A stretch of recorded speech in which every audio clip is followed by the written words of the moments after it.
বস্তুবাদিতাকেও বাস্তববাদিতা বানিয়ে ফেলি। বাস্তবতা হচ্ছে যে এই পৃথিবীতে যদি আপনাকে চলতে হয়, আপনার পয়সা, আপনার প্রপার্টি, আপনার গাড়ি বাড়ি অবশ্যই দরকার আছে। বরঞ্চ পবিত্র হাদিস শরীফে মুহাম্মদ সাল্লাল্লাহু আলাইহি ওয়াসাল্লাম বলেছেন যে পৃথিবীতে কয়েকটা জিনিস যার আছে সে হচ্ছে সুখী মানুষ। ফার্স্ট অফ অল কি? দেখুন, মুহাম্মদ সাল্লাল্লাহু আলাইহি ওয়াসাল্লামের সঙ্গে কিন্তু আমার সঙ্গে না। ফার্স্ট অফ অল কি? আদর্শ নারী, অর্থাৎ ভালো একজন বউ। সেকেন্ড অফ অল কি? প্রশস্ত ঘর। থার্ড অফ অল কি? আপনার হচ্ছে একটা ভালো সওয়ারি, অর্থাৎ একটা ভালো যানবাহন, একটা ভালো ভেহিকেল। ঠিক আছে?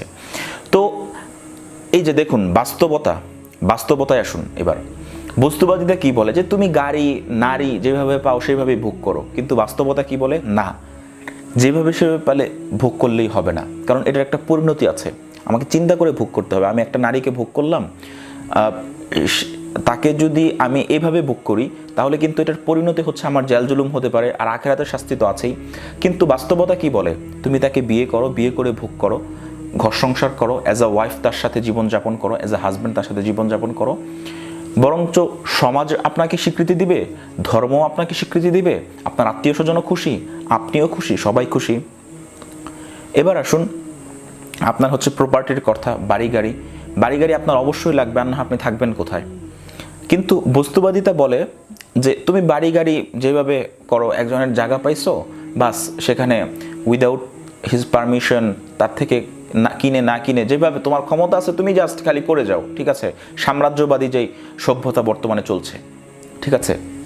কিন্তু বাস্তবতা কি বলে? যে না, অবশ্যই আমার গাড়ি বাড়ির দরকার আছে, অবশ্যই আমার প্রপার্টির দরকার আছে, কিন্তু আগে তার থেকে আমার কথা বলতে হবে, তার সাথে কথা বলে এই বিষয়টা কিভাবে ফাইনাল করা যায়, কিভাবে সুন্দরভাবে তার থেকে বিষয়টা তার সম্মতি অনুযায়ী বৈধভাবে কিভাবে তার থেকে অর্জন করা যায়, সেই বিষয়টা আমাকে প্রাধান্য দিতে হবে। ঠিক তদ্রুপ প্রত্যেকটা বিষয়। বাস্তবতা এটাই বলে যে গাড়ি বাড়ি নারী প্রত্যেকটা জিনিস আপনার লাগবে, কিন্তু সেটা বৈধ পন্থায়। কিন্তু বস্তুবাদিতা বলে গাড়ি বাড়ি নারী প্রত্যেকটা জিনিসই তোমার লাগবে, কিন্তু তুমি যেটা সেভাবে পারো সেভাবে সেটা উপার্জন করো, সেভাবে সেটা নাও। তাই প্রিয় বন্ধুরা, আমাদের কিন্তু বাস্তববাদী হওয়া অত্যন্ত বেশি জরুরি। ঠিক আছে? আর তাছাড়া ব্যক্তিগত জীবনেও আমরা অনেক সময় অনেক আবেগী হয়ে যাই, অনেক ইমোশনাল হয়ে যাই, কি করব না করব বুঝতে পারি না।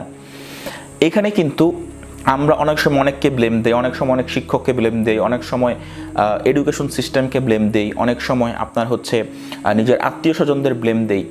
কিন্তু এটা বিষয়টা কি জানেন? আসলে আপনি সবসময় বস্তুবাদী ছিলেন, এই কারণে আপনি আজকে মানুষকে ব্লেম দিচ্ছেন। কিন্তু আপনি যদি বাস্তববাদী হতেন, আপনি যদি রিয়েলিটি বুঝতেন, তাহলে কিন্তু আপনাকে কাউকে ব্লেম দেওয়া লাগতো না। দিন শেষে দেখুন, আপনি যতই পড়ালেখা করুন আর না করুন, আপনার চালিকা শক্তি কি? পয়সা, এক কথায় শেষ। এখানে দ্বিতীয় আর কোনো কথা আসবে না। আপনার চালিকা শক্তি কি? পয়সা। এটাই হচ্ছে বাস্তবতা এটাই বলে। বস্তুবাদিতা কি বলে? তুমি পয়সা যেভাবে পারো সেভাবে উপার্জন করো, কিন্তু বাস্তবতা কি বলে? না, বাস্তবতা এটাই বলে যে বাস্তবতা হচ্ছে পয়সাই সব কিছু, অবশ্যই কোনো সন্দেহ নাই, কিন্তু সেটা তোমাকে বৈধ পন্থায় উপার্জন করতে হবে, এবং পয়সা উপার্জন করতে তোমাকে আগে ভাগে নামতে হবে।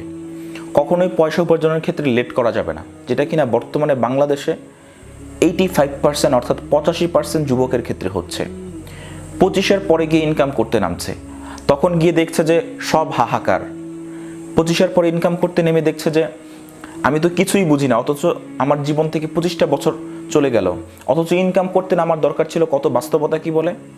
যখন সে ইনকাম করার উপযোগী কত বছর বয়সে, যখন তার আকল হয়েছে, মেধা হয়েছে, যখন সে বোঝে যে ভাই এটা ভালো, অমুককে ঠকানো যাবে না, বা অমুকের সাথে এইভাবে কথা বলতে হবে, যখন থেকে তার এই জ্ঞানটা হয়েছে, আকলটা হয়েছে, তখন থেকে তার ইনকাম করা উচিত। সে বয়সটা কত? 14 হতে পারে, 15 হতে পারে, 16 হতে পারে, 17 হতে পারে, 18 হতে পারে। 18-র পরে আর কোনোভাবেই বসে থাকা উচিত না, কোনোভাবেই না। তাই প্রিয় বন্ধুরা, আমাদেরকে বাস্তববাদী হতে হবে, কখনোই বস্তুবাদী হওয়া যাবে না। এবং বাস্তববাদী হয়ে আমাদেরকে পৃথিবীর প্রত্যেকটা জিনিস অর্জন করতে হবে।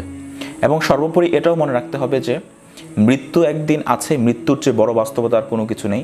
এবং হচ্ছে পৃথিবীতে আমরা যেহেতু আসছি, আমাদেরকে মরতে হবে, এবং আল্লাহ রাব্বুল আলামিনের সামনে আমাদেরকে গিয়ে দাঁড়াতে হবে।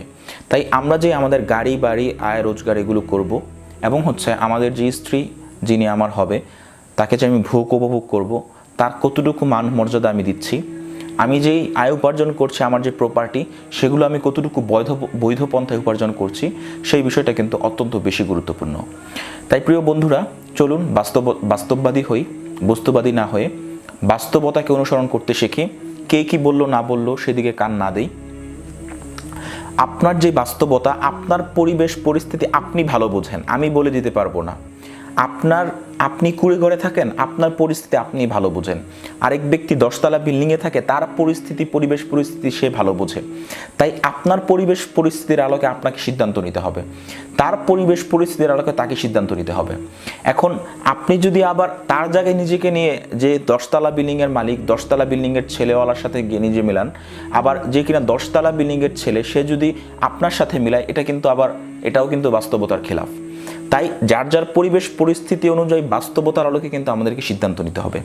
আমি জানি না আপনাদেরকে কতটুকু বোঝাতে পেরেছি, বা এই টপিকটা অত্যন্ত গুরুত্বপূর্ণ। আমরা ম্যাক্সিমাম যুবকই আমরা শুধু দেখি আমাদের আত্মীয় স্বজনের কত পরিমাণ প্রপার্টি আছে, কত পরিমাণ আপনার হচ্ছে কে কত বেশি বড় লোক, কার কত ডিগ্রি আছে, কিন্তু বাস্তবতাটা হচ্ছে যে বাস্তবতাটা আমরা কখনোই চেক করি না।